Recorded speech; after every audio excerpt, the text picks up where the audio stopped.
Welcome to Shukla study point. आप सभी का स्वागत है आपके अपने YouTube channel Shukla study point में। मैं शिवम शुक्ला आप सभी दोस्तों का हार्दिक स्वागत करता हूं। आपको बता दूं ये पेपर है आपका दीनदयाल उपाध्याय गोरखपुर विश्वविद्यालय का एजुकेशन का ये सेकंड पेपर है। इससे पहले पेपर वन का मॉडल पेपर और ख़ास करके उसका क्वेश्चन पेपर जो हुआ था उसको सॉल्व करवा दिया था। राजा महेंद्र प्रताप स्टेट यूनिवर्सिटी का क्वेश्चन पेपर था, उससे लगभग सारे के सारे प्रश्न आपके मैच करते हैं डीडीयू के। आप देख लीजिएगा जा करके। उसका 75 ऑब्जेक्टिव पूछा गया था। इसमें आपके 40 पेपर वन से 40 पेपर टू में, यानी कि आपका जो है एजू यानी कि ई डी यू 201 का सॉल्व करवा दिया है। 202 का ये क्वेश्चन पेपर आज सॉल्व करवाएंगे।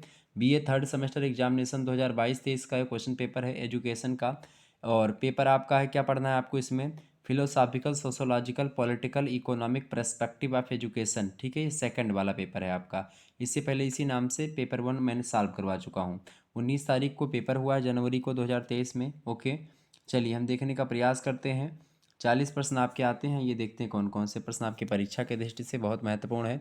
जिनकी परीक्षाएं नहीं हुई हैं उनके लिए बहुत ही हेल्पफुल होगा यह वीडियो। प्रश्न आपका पहला है कि what is the basis of caste in India, यानी कि भारत में जाति का आधार क्या है, तो जन्म है। ऑप्शन नंबर इसका ए करेक्ट आंसर होगा, वर्थ। अगला प्रश्न आप देखते हैं, दूसरा नंबर आपसे प्रश्न पूछा गया, caste is a closed class who said, जाति एक बंद वर्ग है, किसने कहा था, तो मजूमदार और मदान ने। ऑप्शन नंबर इसका सी करेक्ट आंसर होगा, डी एन मजूमदार और T N Madan. Option number C correct answer होगा। नेक्स्ट क्वेश्चन आप देखने का प्रयास करेंगे, we want to establish a classless society in India whose statement is this, हम भारत में वर्ग विहीन समाज की स्थापना करना चाहते हैं, यह कथन किसका है, तो ये डॉक्टर भीमराव अम्बेडकर का कथन है। ऑप्शन नंबर इसका सी करेक्ट आंसर होगा। चौथा नंबर आप प्रश्न देखेंगे, which of the following is features of social stratification, निम्नलिखित में से सामाजिक स्तरीकरण की विशेषताएं हैं। सामाजिक स्तरीकरण की विशेषता देखें, यूनिवर्सलिटी यानी कि सार्वभौमिकता भी है, ठीक है, चेतन प्रक्रिया भी है, समाज का विभाजन भी है। ऑप्शन नंबर डी लगा देंगे, ऑल ऑफ द एबव। अगला प्रश्न आप देखते हैं, पांचवा नंबर आपसे प्रश्न पूछा गया था कि in which of the following sense is the word genders used, लिंग शब्द का प्रयोग निम्न में से किस अर्थ में किया जाता है, तो जीव विज्ञान के क्षेत्र में भी लिंग का प्रयोग किया जाता है, व्याकरण के क्षेत्र में भी आप देखते हैं, सामाजिक क्षेत्रों में भी प्रयोग हो सकता है। ऑप्शन नंबर डी लगा दीजिएगा, आल।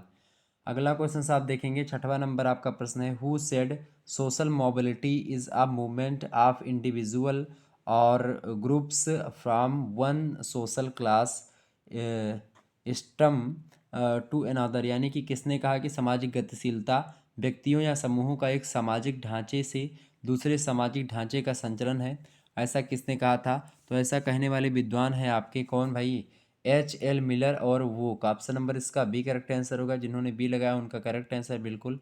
अगला क्वेश्चन आप देखने का प्रयास करेंगे, सातवां नंबर आपका प्रश्न है।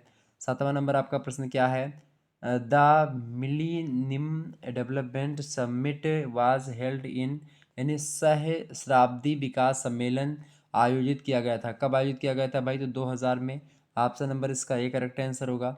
अगला क्वेश्चन आपसे पूछेगा, अगला प्रश्न है आपका आठवां नंबर, ठीक है, तो आपका सातवें का एक होगा। आठवां प्रश्न आपका क्या है, the number of development goal suggested by the United Nations millennium summit, यानी कि संयुक्त राष्ट्र सहस्राब्दी शिखर सम्मेलन द्वारा सुझाए गए विकास लक्ष्यों की संख्या कितनी थी, तो कितनी थी भाई, 8 थी। ऑप्शन नंबर इसका बी बिल्कुल करेक्ट आंसर होगा। 9वां नंबर आप प्रश्न देखेंगे, the target to meet the sustainable development goals is, यानी सतत विकास लक्ष्यों को कब तक पूरा करने का लक्ष्य रखा गया है, तो कब तक पूरा करने का लक्ष्य रखा गया भाई, 2030 तक। ऑप्शन नंबर इसका सी करेक्ट आंसर होगा। अगला क्वेश्चन आप देखेंगे, 10वां नंबर प्रश्न है, when did the sustainable development goals come into effect, यानी सतत विकास लक्ष्य कब प्रभावी हुआ। सतत विकास लक्ष्य जो प्रभावी हुआ, कब प्रभावी हुआ भाई, तो ये प्रभावी हुआ था आपका 1 जनवरी को 2016 में, ठीक है, 1 जनवरी 2016 को ये प्रभावी हुआ था। वैसे तो इसकी नींव यानी आवाहन जो किया गया था सतत विकास लक्ष्य का 2015 में ही किया गया था, लेकिन ये प्रभावी हुआ, मुख्य रूप से पूछा गया प्रभावी होने की, तो 1 जनवरी 2016 से प्रभावी हुआ। ऑप्शन नंबर डी लगा दीजिएगा। 11वां प्रश्न आपसे पूछा गया, social change is social evolution whose statement this, यानी कि सामाजिक परिवर्तन सामाजिक विकास है, या कथन किसका है, तो स्पेंसर का हो सकता है। ऑप्शन नंबर इसका सी करेक्ट आंसर होगा। अगला क्वेश्चन आप देखेंगे, 12वां नंबर प्रश्न आपका, directive principles have been mentioned in which part of the constitution, यानी नीति निर्देशक तत्वों का उल्लेख संविधान के किस भाग में किया गया है। देखिए भाग 3 में मौलिक अधिकारों के बारे में बताया गया है। भाग 4 की बात की जाए तो भाग 4 में ही जो है नीति निर्देशक तत्वों के बारे में बताया गया है। ठीक है, भाग 5 में आप देखते हैं राष्ट्रपति से संबंधित है, अनुच्छेद 52 से 61। ठीक है, आगे बढ़ते हैं। अगला क्वेश्चन आप देखने का प्रयास करेंगे। अगला प्रश्न आपका आ चुका है 13वां नंबर प्रश्न देखेंगे। The directive principles are the ideals toward attainments of which the government will endeavour who said, नीति निर्देशक सिद्धांत वे आदर्श हैं जिनकी क्रियान्विति का प्रयास प्रशासन को करना है, या किसने कहा। तो ये चूंकि एडम्स, रास और जॉन डीवी ये सब शिक्षा शास्त्री हैं, तो एल जी खेडेकर हो सकते हैं। ऑप्शन नंबर इसका बी करेक्ट आंसर। मेरे हिसाब से लगभग 90% यही करेक्ट आंसर है, बी ऑप्शन। अगला क्वेश्चन आप देखेंगे 14 नंबर आपका प्रश्न है।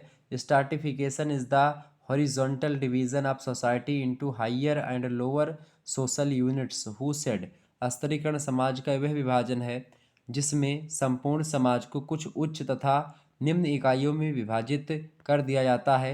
यह कथन किसका है।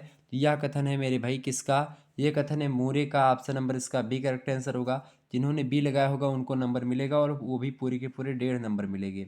अगला प्रश्न है 15वां नंबर आपका।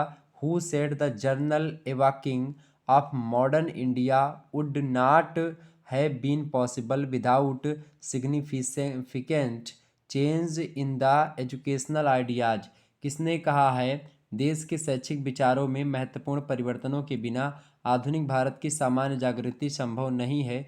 यह कथन किसका है। यह कथन महात्मा गांधी जी का है। तो 15वें का करेक्ट आंसर होगा option number D, Gandhi ji. 16वां प्रश्न आप देखेंगे। Economic factor is the main case of social change who said this, सामाजिक परिवर्तन का मुख्य कारण आर्थिक कारक है। यह कथन किसका है। यह कथन कार्ल मार्क्स का है। Option number B correct answer होगा। अगला क्वेश्चन आप सभी लोग देखेंगे। एक बार जितने भी लोग देख रहे हैं सभी लोग वीडियो को लाइक और शेयर अवश्य कर दीजिएगा। प्रश्न आपका आ चुका है। Which article is related to equality of opportunity, अवसर की समानता का संबंध किस अनुच्छेद से है। तो अनुच्छेद 16 में आपका बताया गया है और लोक नियोजन के विषय में अवसर की समानता। अनुच्छेद 17 आपका कहता है आज से भ्रष्टता का अंत, यानी कि अनटचबिलिटी खत्म कर दी गई। अनुच्छेद 18 उपाधियों का अंत करता है। अनुच्छेद 19 जो है ये खास करके आपको प्रेस की स्वतंत्रता से लेकर के वाक और अभिव्यक्ति की स्वतंत्रता के बारे में बताता है। इस प्रकार 17वें का करेक्ट आंसर क्या होगा। ऑप्शन नंबर ए, लोक नियोजन के विषय में अवसर की समानता, अनुच्छेद 16 में।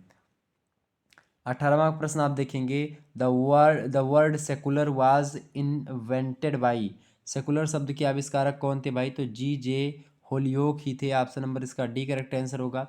अगला प्रश्न 19 नंबर आपका प्रश्न है। एजुकेशन इज इम्पोर्टेंट, शिक्षा महत्वपूर्ण है क्योंकि संस्कृति के विकास और उसकी सुरक्षा के लिए, बिल्कुल ठीक है।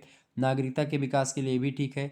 जनतांत्रिक मूल्यों के विकास के लिए भी ठीक है। ऑप्शन नंबर डी लगा दीजिएगा, for all of the above. तो 19 का नंबर होगा आपका डी करेक्ट आंसर। 20वां प्रश्न आप देखेंगे। Which one of the following is not a basic element of social mobility, निम्नलिखित में से कौन सा सामाजिक गतिशीलता का आधारभूत तत्व नहीं है, बताएं सभी लोग।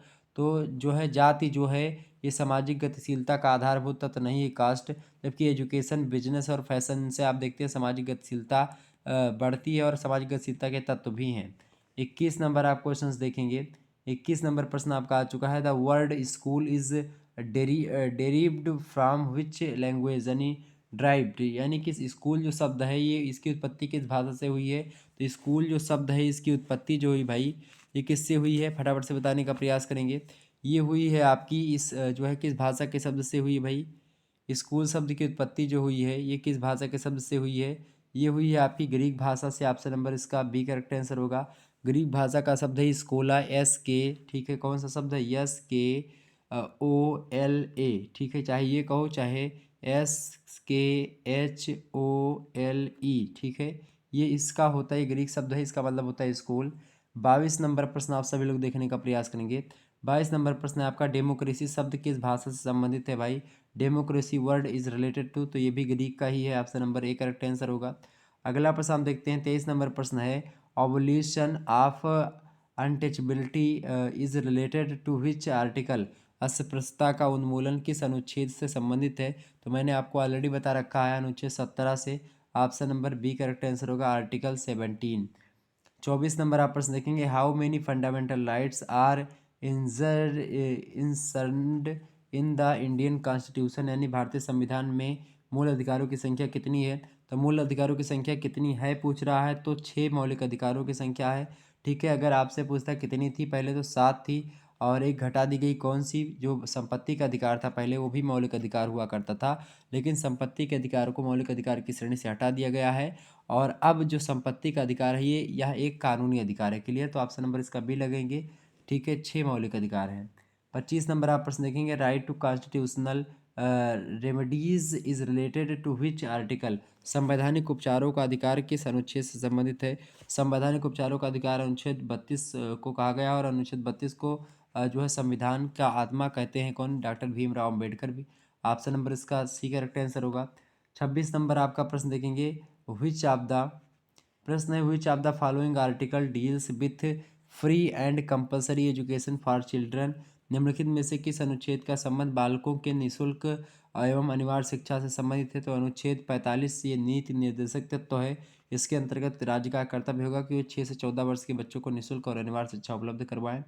27 नंबर आपका प्रश्न है, which article is related to international peace and security, यानी अंतर्राष्ट्रीय शांति व सुरक्षा का संबंध किस अनुच्छेद से है। तो अंतर्राष्ट्रीय शांति और सुरक्षा का जो संबंध है अनुच्छेद 51 में बताया गया है, option number B correct answer होगा, और अनुच्छेद 51 के काव्य मौलिक कर्तव्यों के बारे में बताया गया है। क्लियर।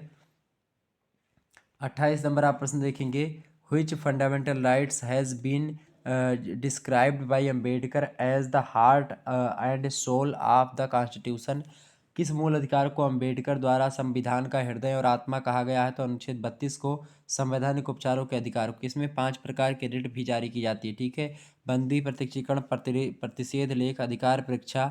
ठीक है, इस प्रकार से। क्लियर, आगे बढ़ते हैं।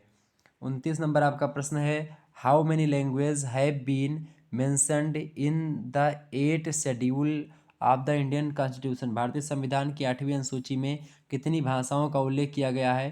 तो 22 भाषाओं का उल्लेख किया गया है। ऑप्शन नंबर पहले 14 भाषाएं थी, 22 भाषाएं हैं। ऑप्शन नंबर इसका सी करेक्ट आंसर होगा। अगला क्वेश्चन आप देखेंगे, 30वां नंबर आपका प्रश्न है, need of sustainable development is, संतृप्त विकास की आवश्यकता है भावी पीढ़ी के लिए या वर्तमान पीढ़ी के लिए, दोनों के लिए बहुत ज़्यादा जरूरी है। ऑप्शन नंबर इसका सी करेक्ट आंसर होगा। अगला क्वेश्चन आप देखेंगे, 31 नंबर प्रश्न, द सोल ऑफ मतलब इंडियन कॉन्स्टिट्यूशन इज कॉल्ड, यानी भारतीय संविधान की आत्मा क्या कहलाता है। तो भारतीय संविधान की आत्मा संवैधानिक उपचारों का अधिकार अनुच्छेद 32 कहलाता है। ठीक है, और हृदय स्थल उसका या उसकी कुंजी प्रस्तावना को कहते हैं। संविधान की कुंजी कौन है भाई, प्रस्तावना है। अगला प्रश्न आपका है 32 नंबर प्रश्न देखेंगे, the process of socialisation in progressive socialism, यानी कि प्रगतिशील समाज में समाजीकरण की प्रक्रिया कैसी होती है, तीव्र होती, फास्ट होती है। Option number A correct answer होगा। अगला क्वेश्चन आप देखें 33 नंबर प्रश्न, the school is usually considered as, विद्यालय को सामान्यतः समझा जाता है। तो विद्यालय को सामाजिक प्रणाली की उप प्रणाली समझा जाता है, सब system of social system. Option number A correct answer होगा। अगला क्वेश्चन आप देखेंगे 34 नंबर आपका प्रश्न दिया हुआ है, in modern society one person spend a significant part of this formative year to avail formal education, यानी आधुनिक समाज में कोई व्यक्ति औपचारिक शिक्षा प्राप्त करने के लिए अपने प्रारंभिक वर्षों का एक बड़ा हिस्सा व्यतीत करता है। तो व्यतीत करता है भाई कहाँ पर, विद्यालयों में। ऑप्शन नंबर इसका डी करेक्ट आंसर होगा। ठीक है, एट स्कूल। नेक्स्ट क्वेश्चन आपका आ चुका 35 नंबर देखेंगे, which of the following is not a part of social system, यानी निम्नलिखित में से कौन सा सामाजिक परिवर्तन का एक अंग नहीं, सामाजिक व्यवस्था का एक अंग नहीं है। तो मूल्य सामाजिक व्यवस्था का एक अंग है, सामूहिकता भी है, भूमिका भी, तकनीकी नहीं हो सकती। ऑप्शन नंबर इसका बी करेक्ट आंसर है। धीरे धीरे तकनीकी होने लगी, लेकिन टेक्नोलॉजी वो एक सामाजिक व्यवस्था का एक अंग नहीं है। 36 नंबर आप प्रश्न देखेंगे, कास्ट सिस्टम, प्रश्न आपका बड़ा अच्छा है। कास्ट सिस्टम क्रिएट्स, यानी जाति प्रथा को उत्पन्न करती है, क्या उत्पन्न करती है, संकुचित विकास। ठीक है, ऑप्शन नंबर इसका सी करेक्ट आंसर होगा। 37 नंबर आप प्रश्न देखेंगे, which of the following is the, प्रश्न क्या है, which of the following is the hindrance in social change, यानी निम्नलिखित में से कौन सामाजिक परिवर्तन में बाधक है। तो कौन सामाजिक परिवर्तन में बाधक है भाई, रूढ़वादिता इनमें से। ऑप्शन नंबर इसका बी करेक्ट आंसर होगा। अगला क्वेश्चन आप देखिएगा अगला प्रश्न आपका आ चुका है 38 नंबर। आप प्रश्न देखेंगे, according to which aim every individual should work according to social ideals up to some extent, यानी किस उद्देश्य के अनुसार प्रत्येक व्यक्ति को कुछ सीमा तक सामाजिक आदर्शों के अनुसार कार्य करना चाहिए। तो ये मतलब किस उद्देश्य के अनुसार प्रत्येक व्यक्ति को कुछ सीमा तक सामाजिक आदर्शों के अनुसार कार्य करना चाहिए भाई। तो क्या करना चाहिए, तो इसमें खास करके आप देखेंगे इसका करेक्ट आंसर जो लगेगा 38 का ऑप्शन नंबर बी लगेगा, सामान्य सामाजिक उद्देश्य। ऑप्शन नंबर इसका बी करेक्ट आंसर होना चाहिए। अगला प्रश्न आप देखते हैं 39 नंबर प्रश्न है, which of the following is not a characteristics of modern मतलब कि मॉडर्नाइजेशन, निम्नलिखित में से कौन सा आधुनिकीकरण का लक्षण नहीं है। ठीक, गतिशीलता, सहभागिता, सहानुभूति, ये सब आधुनिकीकरण का लक्षण है, जबकि धार्मिक विश्वास ये इनका लक्षण नहीं होता है। ऑप्शन नंबर इसका डी करेक्ट आंसर होगा। अगला प्रश्न आपका 40 नंबर और लास्ट नंबर प्रश्न है, कम्युनिटी कम्स अंडर, यानी समुदाय आता है। समुदाय आता है भाई किस निष्क्रिय अभिकरण है, सक्रिय अभिकरण है, या अनौपचारिक है, या फिर निरौपचारिक है, फटाफट से बताएंगे।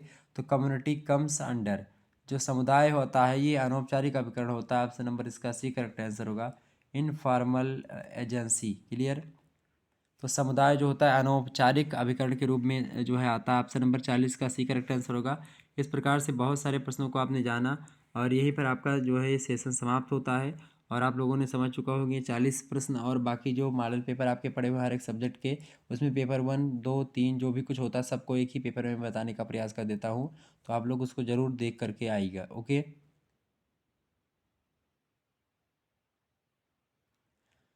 चलें, तो आप बाकी वीडियोस को देख लीजिएगा। धन्यवाद, मिलते हैं नेक्स्ट वीडियो में, तब तक के लिए जय हिंद जय भारत। तब सभी का बहुत बहुत धन्यवाद हमारे से जुड़ने के लिए।